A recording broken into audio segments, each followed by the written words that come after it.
Hi guys, I was feeling a little bit of tightness in my head, neck, and shoulder from watching my yoga students on the computer a lot and working that way. And as I'm sure you're experiencing watching and teaching your students the same way, I just wanted to share a little series of neck stretches that might feel good to help with that. And again, this is just for tightness or soreness or stiffness from sitting at the computer. Maybe you slept on your neck wrong. This isn't for serious neck injury, just something to keep in mind that's completely different with completely different treatment. So just take a nice tall seat to start and drop your chin down to your chest, a little cervical flexion. You're just dropping the chin down. You're just letting the head go, no tugging. Let it flop, let it melt down, chin to chest, head heavy like a bowling ball. Stay here for 5 to 10 breaths. And then after that, you'll slowly lift your chin back up and then keep going. Drop your head back.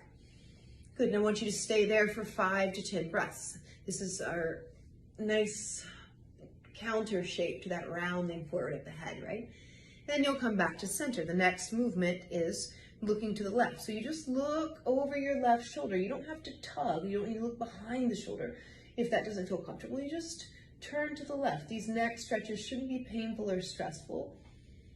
Nice and easy. Then after 5 to 10 breaths, come to center and then go over to the right. You can look over your right shoulder. Head is kind of staying in the same place. You're just moving, rotating through the neck there. And then come through center after 5 to 10 breaths. Take it, maybe 1 to 3 rounds would be good. And then from here, there's a little lateral movement in the head. We're just gonna drop the left ear to the left shoulder. And I want you to resist the urge to tug. Just let the left ear flop down. I'm not pulling the head to the left side. I'm just dropping the left ear to the left shoulder. And it's really important here. We never want to tug on the neck. And then after 5 to 10 breaths, you come to center. And then drop right ear to right shoulder. And again, just flop it down.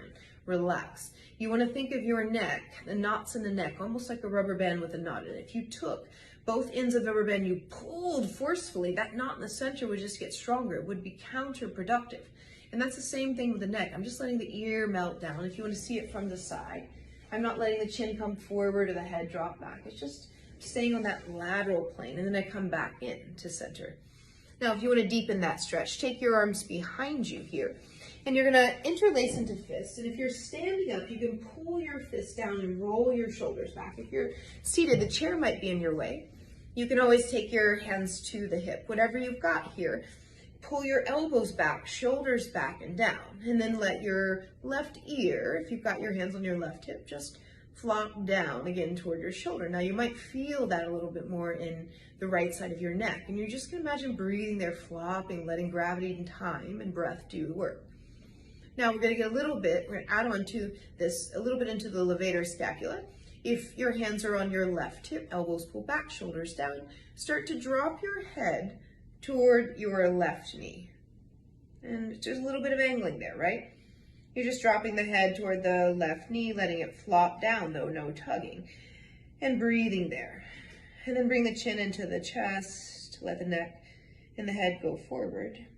And then release your hands. Take your hand to the forehead and help your head back up since the neck has been relaxed. And then you'll just interlace. If you're standing, then you can keep the hands there. And then if you're in the seated posture, hands to your right hip, elbows back and in, shoulders back and down. And then let your right ear just flop down toward your right shoulder. And resist with all of your might the urge to tug. You can even imagine breathing into the space of the left side of your neck there. And just breathing out a little bit of tension. And if you want to get into that levator scapula, just start to tip your head to your right knee. So it's right fist, hands to right hip, and then head to right knee. Good. And then come all the way up, and then roll through the shoulders and the head and the neck. Just a simple little bit of movement you can do, and we'll add on to that later.